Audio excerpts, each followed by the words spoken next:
warahmatullahi wabarakatuh. Innal hamdalillah wassalatu wassalamu ala Rasulillah wa ala alihi wa sahbihi wa man wala amma ba'd. Pendengar yang budiman, dari Hudzaifah radhiyallahu anhu beriwayatkan Nabi sallallahu alaihi wasallam bersabda, la talbasul harira walad dibaja wala tashrabu fi aniyatiz zahabi wal fiddati wala ta'kulu fi sihafiha fa innaha lahum fid dunya walana fil akhirah. Janganlah kalian mengenakan pakaian sutra dan juga dibaj, yaitu sejenis sutra. Janganlah kalian minum di bejana dari emas dan perak. Jangan pula makan di mangkoknya, karena wadah semacam itu adalah untuk orang kafir di dunia, sedangkan bagi kita nanti di akhirat. Hadis riwayat Bukhari dan Muslim. Diriwayatkan dari Al-Bara' bin Azib radhiyallahu anhu, ia berkata, Nabi sallallahu alaihi wasallam memerintahkan kami dengan 7 perkara dan melarang kami dengan 7 perkara. Beliau menyuruh kami untuk mengiringi jenazah, menjenguk orang sakit, memenuhi undangan, menolong orang yang teraniaya, membenarkan sumpah, menjawab salam, dan mengucapkan tasmid atas orang bersin. Beliau melarang kami memakai bejana perak, cincin emas, kain sutra, sutra dibaj, kain kosh, dan kain istibrok. Hadis riwayat Bukhari dan Muslim. Pendengar yang budiman, masih banyak hadis-hadis yang melarang kaum laki-laki memakai emas. Alasan logis emas diharamkan, yaitu karena emas adalah perhiasan yang paling mahal bagi manusia dan tujuan pemakaiannya adalah untuk berhias dan berdandan. Sedangkan laki-laki tidak diciptakan untuk kepentingan itu. Atau laki-laki bukanlah makhluk yang menjadi sempurna karena sesuatu yang lain. Tetapi laki-laki sempurna dengan dirinya sendiri karena dia punya kejantanan dan karena laki-laki tidak perlu berhias untuk menarik orang lain. Berbeda dengan wanita.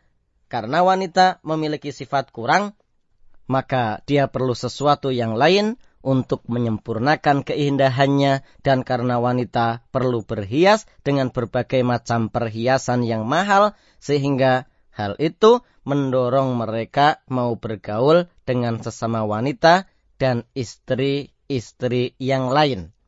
Maka dari itu diperbolehkan bagi wanita untuk berhias dengan emas dan tidak diperbolehkan bagi laki-laki. Mengenai wanita ini, Allah Subhanahu wa taala berfirman dalam Al-Qur'an surat Az-Zukhruf ayat 18. Awamay yunasya'u fil hilyati wa huwa fil khisami ghairu mubin. Apakah patut anak-anak perempuan yang biasanya dibesarkan dengan gemerlapnya perhiasan menjadi anak Allah, padahal orang musyrik tidak mempunyai hujjah atas omongannya itu? Dengan demikian, jelaslah hukum syariat tentang haramnya memakai emas bagi laki-laki. Para lelaki yang memakai perhiasan emas, mereka telah berbuat maksiat kepada Allah dan Rasul-Nya, merendahkan dirinya sendiri kepada sifat-sifat kewanitaan, dan meletakkan kayu bakar api neraka di tangannya sendiri. Seperti yang diriwayatkan dari Nabi Muhammad SAW tentang masalah ini. Maka hendaklah mereka bertaubat kepada Allah Ta'ala. Jika mereka mau berhias, hendaklah berhias dengan perak dalam batas-batas yang disyariatkan. Karena berhias dengan perak hukumnya boleh. Begitu juga barang-barang tambang lain selain emas boleh dipakai, baik berupa cincin maupun yang lainnya, selama tidak melampaui batas. Tidak dipungkiri lagi banyak di antara kaum laki-laki memakai emas.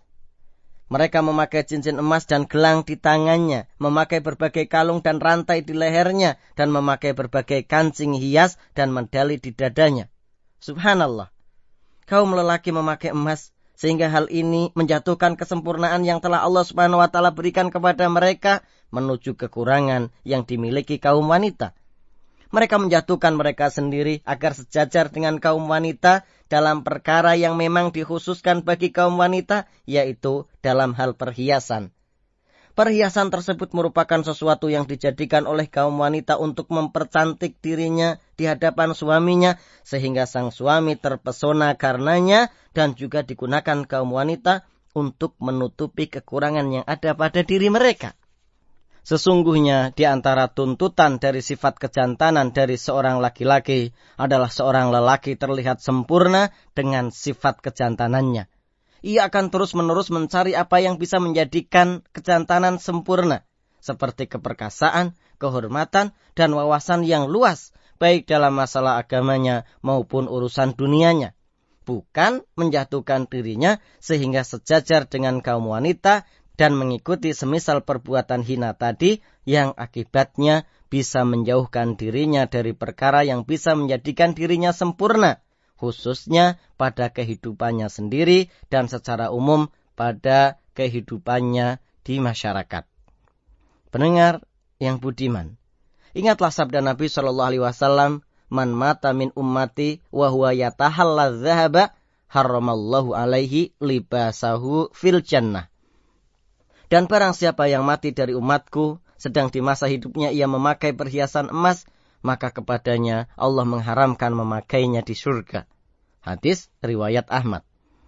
Maka setelah datang dalil-dalil yang jelas ini, apakah ada pilihan lain bagi seorang laki-laki untuk tetap mengenakan dan berhias diri dengan emas?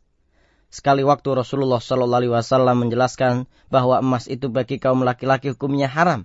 Dan di lain waktu Rasulullah SAW mengatakan bahwa emas itu adalah bara api neraka yang diletakkan oleh seseorang di tangannya sendiri. Dan sesekali Rasulullah SAW bersabda, barang siapa yang mati dari umatku sedang di masa hidupnya ia memakai perhiasan emas, maka kepadanya Allah mengharamkan memakainya di surga. Demikian pendengar yang budiman, semoga bermanfaat. Wallahu a'lam. Wassalamualaikum warahmatullahi wabarakatuh.